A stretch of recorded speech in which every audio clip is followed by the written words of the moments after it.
kanë derisa lëvizjave të vendosje konsumon të drejtën e saj për tentu për kriju qeverinë e re, do të gjejë një, po them, konsensus në atë se si do ndahen postet, kujt do t'i takojë kryeministri, dhe nëse me këto arrin gjejnë, po them, një gjuhë të përbashkët që pastaj në rast se ju japet mundësia ta provojnë ta kryejnë qeverinë, parimisht të jenë të gatshëm dhe të mos kenë probleme dhe ndasi, po them, në mënyrën se si ata e shohin. Por të paktën tash për tash nuk duket dhe aq e mundshme duke pas parasysh pra po them kushtet që ato kanë karshi partive të tjera që pretendojnë të bashkëpunojnë. Edhe një detaj të fundit për te politikës, e fakt është të njoftuar se janë mbetuar 324 rekrut të ri që i bashkojnë forcave speciale të Kosovës, thënë ndryshe të paktën në demagogjinë publike janë cilësuar si ushtarët e rinj apo pasardhës të UÇK-s. Pse janë cilësuar të tillë?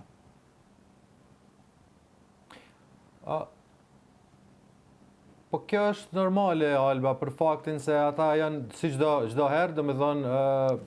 që i bie çdo 4 vjet, sa edhe është zgjat Akademia Ushtarake në kuadër të Forcës së Sigurisë së Kosovës, ne kemi gjeneratat e reja të ushtarëve, dhe kjo ka qenë gjenerata e re që do t'i bashkohet FSK-s pas trajnimeve dhe studimeve që ata kanë ndjekur në Akademinë Ushtarake në Ferizaj, dhe gjithandej, po them, në kazermat dhe pjesë ku ata marrin pjesë pak a shumë dhe janë pjesë e trajnimeve, ushtrimeve, përgatitjeve edhe teorike edhe praktike për të qenë pjesë e ushtrisë së Kosovës, pra është gjenerata e re. Kështu që ne dim që ajo çfarë kemi në qoftë në kohën kur ishte TMK-ja pra trupat mbrojtëse të Kosovës, qoftë në kohën kur ishte FSK-ja ende pa u konsideruar tamam ushtria Kosovës, me që në atë kohë ligjet për që e transformojnë FSK në ushtri të Kosovës nuk ekzistonin, apo edhe pas miratimit e atyre ligjeve dhe tashmë kemi ushtrinë e Kosovës edhe në bazë të ligjit, çdo gjë që e shohim, po them, në këtë pjesë, domethënë që është një farë lloj trashëgimie e UÇK-s, Alba, sepse fillet e gjithë asaj çfarë ne kemi sot është lufta UÇK-s normalisht, pastaj ndihma nga MIST,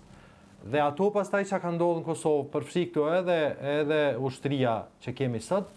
është normalisht si rezultat dhe punë e asaj çfarë është bërë gjatë luftës nga UÇK-ja, me pas edhe në aspektin institucional. Qeveritë e Kosovës gjithë këto vite pra pas luftës, por gjithashtu edhe ndihma e miqve, sidomos e SBA-ve dhe NATO-s, sepse kemi parasysh që FSK-ja, pavarësisht se ne ende jemi as antarë të NATO-s, pretendojnë të jemi aty,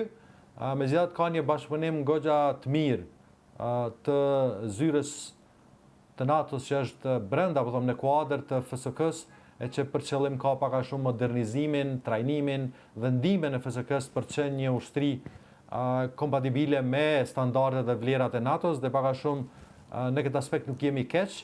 Kështu që edhe kjo pjesë, po them, edhe trajnimi i ushtarëve të ri, gjeneratave të reja, cili normalisht besoj që tash pas diplomimit e kësaj gjenerate me siguri që në ndërkohë do të kemi edhe hapjen e konkurseve për gjeneratën e re tjetër. Kështu që kjo është një lloj vazhdimësie e asaj që FSK-ja ka bërë gjithë këto vite për të ngritur kapacitetet e saj edhe njerëzore, por siç e dim pak a shumë edhe çfarë ka premtuar pak a shumë tash edhe vetë kryeministri Kurti, se në rast se ai do ta ketë një mandat të ri, do të ketë edhe rritje të buxhetit duke premtuar deri në 1 miliard euro vetëm për ushtrim, pra vetëm për Ministrinë e Mbrojtjes. Kështu që, domethënë, pak a shumë kjo është arsyeja pse çdo sukses deri diku i FSK-s konsiderohet një lloj trashëgimie asaj çfarë ka nisur UÇK-ja në luftën çlirimtare për Kosovën. Kosovë, shumë faleminderit për gjithë analizën që bëre sa i përket situatës post-zgjedhore në Kosovë dhe rekrutimin e të rinjve që cilësohen si pasardhës të ushtarëve të UÇK-s. Faleminderit.